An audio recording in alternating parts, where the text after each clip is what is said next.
Good morning, Chair Hagenboom, Vice Chair Hall, and members of the committee.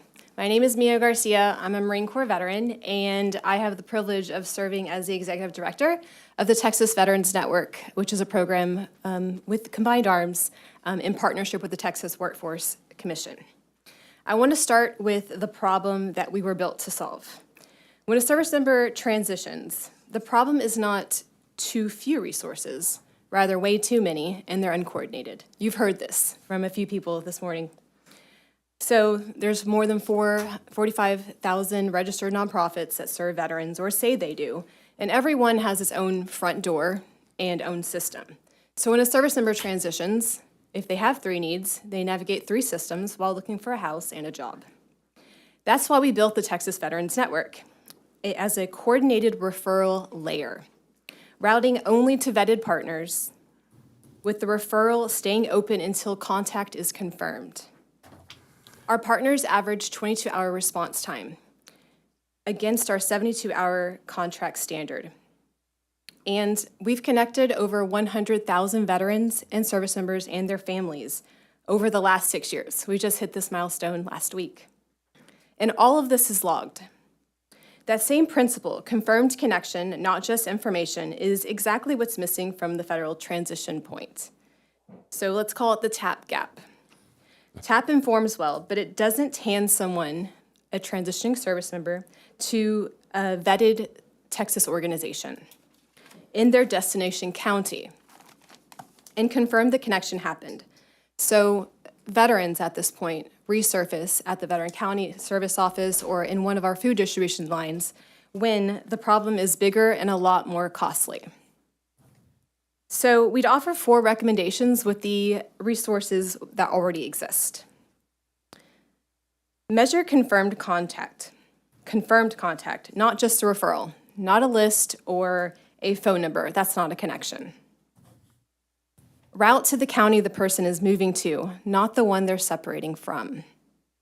Build in a second touch point at 90 and 180 days. That's when the need becomes concrete, not just front-loaded information before separation. Account for the Guard and Reserve members who demobilize away from installations with no single point of return.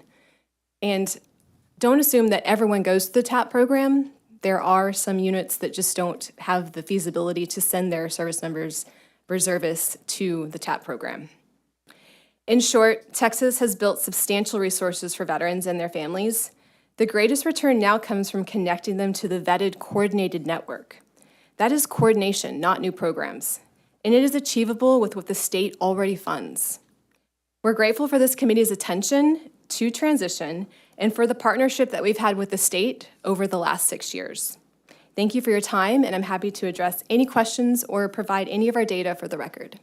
Thank you. All really, really good. Great job, by the way, getting the right people for these panels. It's you're all doing a fantastic job. So give Patrick the credit for that. Mr. Garcia, you're very impressive. You came out of the Marine Corps and starting this organization up with your heart. So congratulations on 100,000 connections. That's very good. And I like the fact that you're talking about we can do this with the resources that we have. That's